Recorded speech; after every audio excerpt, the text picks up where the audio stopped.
2 million depraved liberals just did the most vile thing to Trump today, now they're going to pay. 2 million liberals just murdered President Trump in an online animation that allows the user to walk Trump off a cliff or into the mouth of a dinosaur. It's a poorly created animated game where the user clicks on, or around, President Trump, and it dictates Trump to walk towards the center, right of the screen and an impending doom.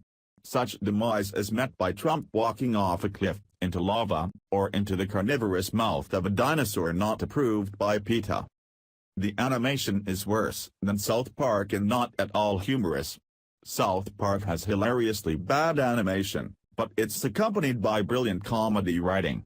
The only way poor animation art can get by is if the words coming out of their mouths is absolutely hilarious, which South Park is.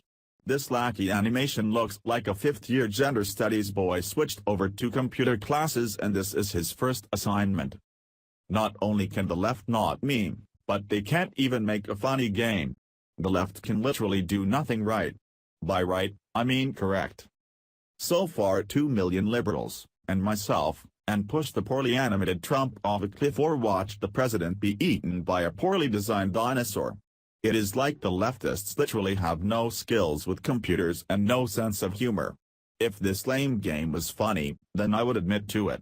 But, alas, it's not. Via the Federalist Papers. In the wake of Donald Trump's election, liberals have revealed their violent side more commonly and brazenly than ever before, with new examples cropping up every week. In the latest example, the Daily Caller reports that disgruntled leftists have embraced a new outlet to vent their hatred of the president, a web-based game entitled Push Trump Off a Cliff Again. As the name implies, players push an on-screen Trump off a cliff and into a bottomless pit, a manhole, a volcano, or a dinosaur's mouth.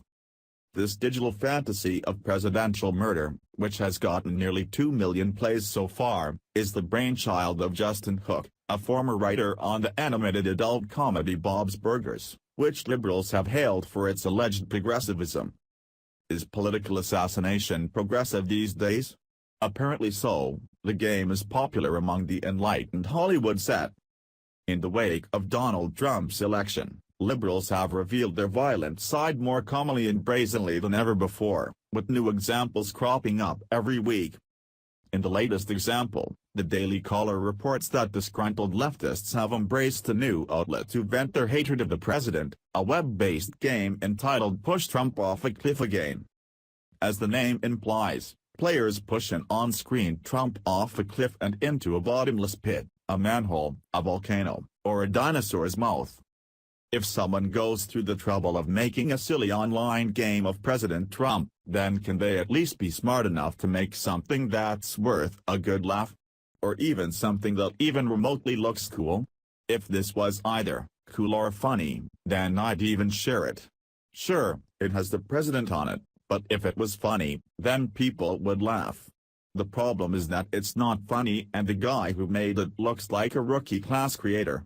I tried this little hidden piece of the internet and thought it was stupid.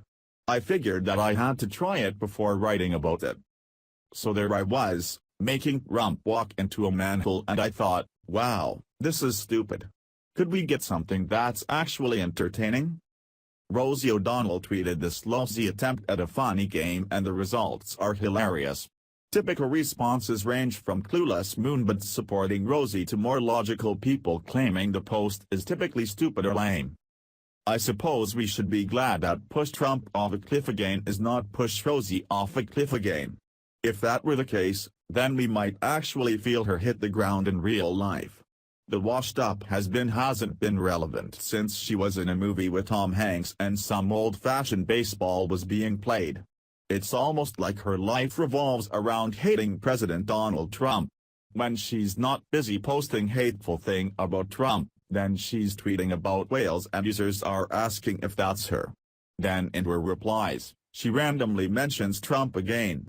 It's like Rosie is literally obsessed with Donald Trump. You would think she asked Trump on a date and he rejected her, then she became a stalker and won't let it go. This game proves another point. Besides being lame and besides the Rosie nonsense, this game proves that liberals, once again, resort to violence. Pushing Trump off a high-level cliff is a violent action. While they see it as a game, it's actually quite violent and should be pointed out that many leftists are a violent sort of people. To me, it was just a lame, poorly skilled effort to make a funny and it failed. Thanks for watching. Please subscribe Breaking News 365 channel. Goodbye and see you again.